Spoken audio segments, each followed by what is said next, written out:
¿Cómo identificar máximos y mínimos? Oye, esto es lo más fácil, es materia de primaria. No. ¿Por qué? Porque existen dos tipos de máximos y dos tipos de mínimo. Y eso es lo que la gente a veces pasa por alto. Así que te voy a explicar cuáles son, cómo utilizarlos y para qué nos sirven. Veamos. Bien, retomamos la clase anterior donde mencionamos que había liquidez absoluta y liquidez relativa. Por consiguiente, aplica exactamente lo mismo para los máximos y los mínimos. Esta va a ser una clase muy corta pero bastante concisa. Existen máximos y mínimos absolutos y relativos. Y son más o menos lo mismo que veníamos explicando sobre la liquidez. Vamos a limpiar un poco todo esto para que lo tengamos ya un poco más claro. Cuando nosotros estamos operando, debemos identificar cuál es el punto más alto en el periodo en el que estamos. Por ejemplo, aquí el periodo más alto sería este que está aquí. Y el periodo más bajo o la zona más baja sería esta que está acá. Por lo tanto, la zona más baja y la zona más alta serían los máximos absolutos. Ahora bien, hay algo que define también a los máximos absolutos y no es solo lo que estén más por debajo o más por encima de otros, sino el tipo de movimiento que generan.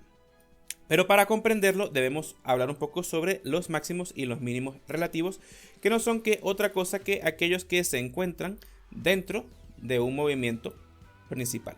Por lo tanto, aquellos máximos absolutos y mínimos absolutos es donde se encuentra la mayor cantidad de liquidez. Y en los relativos también hay liquidez, pero no una liquidez de reversión, sino una liquidez de continuación. Eso es lo que tengan claro. Vamos a anotarlo aquí.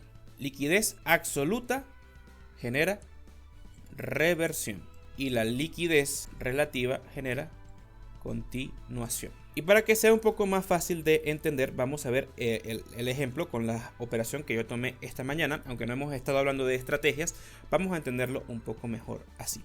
Yo empiezo a operar a esta hora por aquí, a las 8 de la mañana. Esa es siempre mi hora aproximadamente. Aquí son las 8. Yo identifico primero mi punto más alto, que es este, porque este es el que origina el movimiento principal. Y mi punto más bajo, que es este que está acá. Hasta ahí todo bien, todo correcto. Por lo tanto, esta es mi liquidez absoluta y esta es mi liquidez absoluta, máximos y mínimos absolutos. Los relativos sería todo lo que se encuentre dentro de estos dos puntos. Fíjense que antes de esto mi liquidez absoluta era esta. Por lo tanto, cuando el precio toma esa liquidez absoluta, que es el mínimo absoluto, que genera una reacción contraria. Ahora tenemos este máximo, que no es absoluto, es relativo. ¿Por qué? Porque se encuentra dentro de estos parámetros. Pero ahora te voy a enseñar otro truco para entenderlo. Fíjate, tiene la subida, tiene la subida. Esto fue un patrón de continuación. Ahora, fíjense que aquí, en este punto, me toma la liquidez absoluta de aquí, de este máximo absoluto. Por lo tanto, yo tengo que esperar a ver qué puede hacer el precio. Tengo liquidez absoluta por aquí arriba y ahora me ha creado un mínimo, que es este que está aquí, al igual que este que está aquí. Ahora, estos mínimos son liquidez, sí, pero son mínimos relativos porque no originan ningún movimiento fuerte. Ya les voy a explicar esto un poquito más a detalle. Entonces, ven que cuando se toma la liquidez del mínimo, el precio no se da la vuelta de dirección contraria.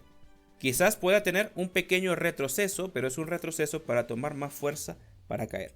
Igualmente aquí, miren, toma la liquidez que hay aquí. ¿Para qué? Para seguir cayendo. Por lo tanto, de aquí podemos sacar una conclusión que se las voy a escribir por acá. Un high o un low se convierte en absoluto si toma liquidez relativa.